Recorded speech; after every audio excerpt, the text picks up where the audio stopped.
What is going on, ladies and gentlemen? I have just finished watching Microsoft's E3 2015 press conference. I'm going to sum up everything what I've seen and give it a score based on what I think it's worth.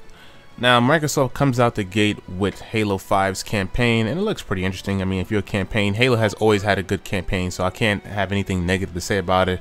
And it's going to be co-op, just like the previous Halo, so you know that's pretty much expected. So no surprises there, and that sounds about right. I'm not the biggest Halo fan, but after playing the Halo 5 Guardian beta, it plays similar to Destiny, so I think I'm going to enjoy that if I do decide to maybe get an Xbox One again.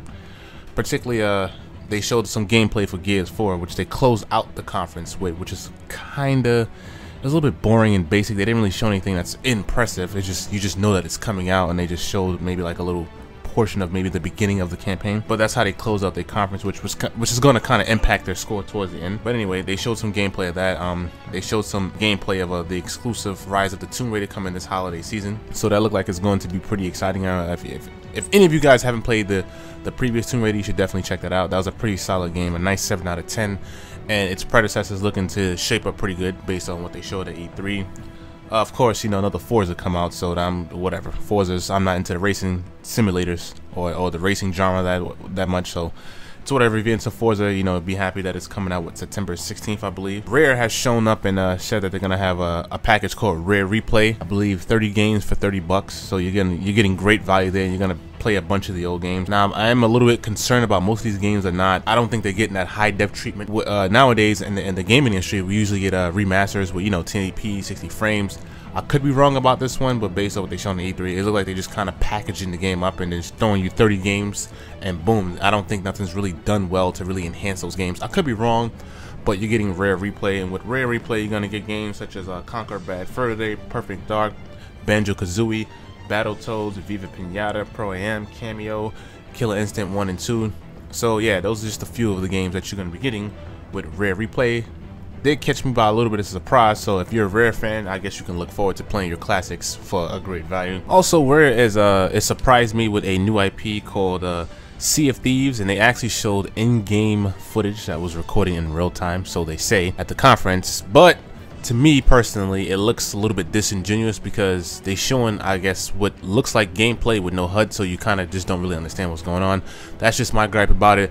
But on the flip side, it does look like a very interesting pirate game that is cooperative multiplayer, you know, based off what you showing at E3. So this could be a fun game that could work out for Microsoft's favor, and it's a new exclusive IP. They also showed a couple trailers there, aka Demon's Souls 3 and Plants vs. Zombie 2, with no gameplay behind it, so that's a little bit disappointing. Fable Legends has also been announced free to play and cross-platform, so you'll be able to play it on Xbox One and Windows 10, and it's set to release for holidays. So October, November, December should be like the latest. So Fable fans, you have something to look forward to.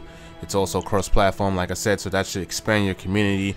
And since it's free to play, I'm guessing the game is going to be monetized through microtransactions, which is typical for free-to-play games. Now, in midway through the E3, this is where Microsoft kind of lose a lot of points and become a snooze fest. This is where the indie guys kind of take center stage, and they just kind of, you know, show off all the random various indie games where they get their, you know, their 10 minutes of fame and their advertisement for their game. So that's kind of when the E3 for Microsoft started going downhill. Fallout 4 is allowing PC mods of its version to go over to the Xbox One. So if you're a fan of mods, you have an Xbox One, of course you probably have a PC as well, you can make those mods for the game, port it over. So all you Fallout fans should be excited for that. Did I also mention that they showed a trailer with no gameplay for a new IP called Recore? Yeah. Let me just throw it out there now. Recore is a new exclusive IP for the Xbox One, which we have no idea what the hell it is or what it's going to be about. We just know that some kind of person with some mechanical dog that you can take its orb, which is, I guess, the central processing unit of its brain, and when it gets destroyed, you can transfer it over to another exo shell so that robot companion of yours can stay alive. That's what I gather from the trailer with no gameplay. But yes, Recore, new Xbox One exclusive IP. I'm just hoping that game is not an indie. But here's where Microsoft started to gain a lot of points for their press conference, and this is what kind of just threw me for a complete surprise. Did not see this coming. And they are making a new controller called the Elite Wireless. Now, the Elite Wireless is going to come standard with a 3.5 3mm port, just like the PS4's controller. So now you can be able to plug in your regular headphones and get your Turtle Beach-like functionality on. They're gonna have paddles, which you usually get from what do you call those, scuff controllers. You're gonna have a new D-pad, which I hope is worlds better than the one that's on the current standard Xbox One controller. It's fucking horrible in my opinion. Microsoft is allowing button remapping. You're gonna have swappable components, which is something kind of fresh. I've never seen this in a console controller before. You'll be able to swap the analog sticks, the D-pads, and the paddles. You also have hair trigger locks, and according to Microsoft, the D-pad is going to be and the analogs are just so much more on a higher level as far as precision goes. It's pro level precision according to what was advertised, so that's actually pretty good. So if this controller lives up to the hype which Microsoft displayed it as, that's actually really good.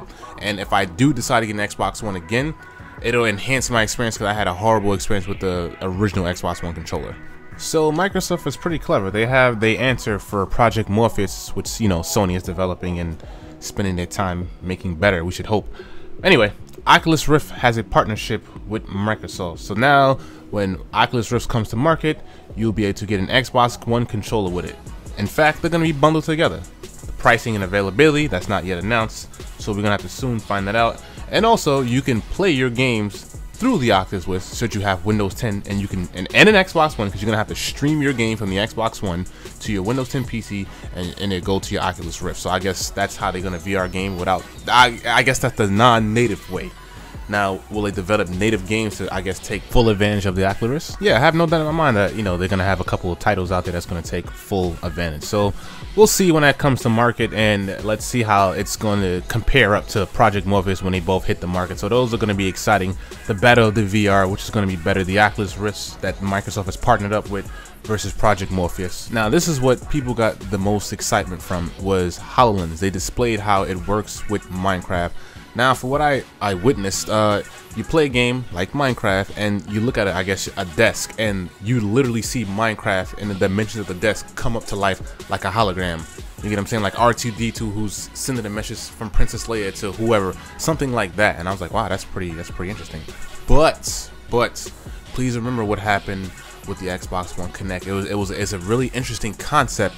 So until it really delivers on what you're being promised and being sold, don't fall too much into the hype. I learned my lesson from that. Like I said, we had the original Kinect, moving on up to the Xbox One Kinect, which Microsoft has recently dropped, and now we have HoloLens. Yes, it has a lot of potential, but, you know, please don't get overly excited for potential. If it delivers on the content as far as software and a great gaming experience is concerned, give it all the props you know it deserves. But until now, don't get overly excited for potential. You know, you can always be sold potential, but if that potential don't deliver, we may have another Kinect situation on our hands. Now, I have saved the best part of the review, and this is what Microsoft gets a lot of props for, and it is backwards compatibility with the Xbox 360 games. So that is fucking huge, and I don't even own an Xbox One, and I'm excited for Xbox One's fans. So that is beautiful, because I still have my Xbox 360 games despite my old Xbox 360 getting a red dot of death from the new console. But the fact that I can play my old games should I go out and get another Xbox One, it's fucking beautiful. Now, if this feature works flawlessly, I will give Microsoft all the, you know, credit and props for this. This is fucking excellent, you know, especially when I can play the best game ever made in my opinion, Ultimate Marvel vs. Capcom 3. And with this new Elite wireless controller that comes into play, you know, if it's as good as Microsoft say it is, hey, I mean, this is going to be a huge win in Camp Microsoft. You know, backwards compatibility, which is Xbox 360. Plus, if this new controller delivers, I'll give them all respect for that. That is a great feature and something to bring to your fans. So I'll save that the best for last. Now, here's my score for the Xbox One E3 conference. I'm gonna give it a solid 7 in terms of number, and in terms of, I guess, letter value, give it about a B. You know, like I said, what kind of dropped them down from a little bit higher is just showing bland Gears of War 4 gameplay. They didn't really show anything that makes, you know, this next Gears that's going to be special. You know, Halo, that's typical. We expected, or me and a couple friends expected to see Halo 5 campaign gameplay revealed. The new IP is kind of cool, you know. Like I said, the record didn't show any gameplay of it, so I don't know what the hell's going on with that, like how they did with Scalebound the years before. The partnership with Oculus Rift, did not see that coming. The HoloLens display, did not see that coming.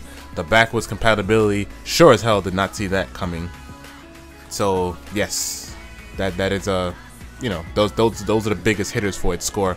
My expectations was very low, and you know, like I said, with everything shown here, I kind of brought their score up to 7, a solid 7.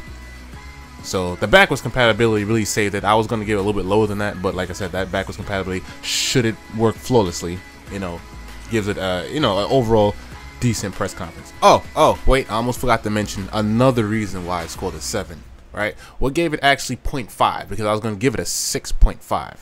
It didn't start off the press conference showing Call of Duty. In fact, Call of Duty was nowhere near to be found at a Microsoft's E3 press conference. So that definitely gave them a nice 0.5 point up for my overall score. Anyway, what do you guys think about Microsoft's E3 2015? Let me know in that comment section below. This is JSO from S&N Tech, and look out for the Sony E3 when that releases.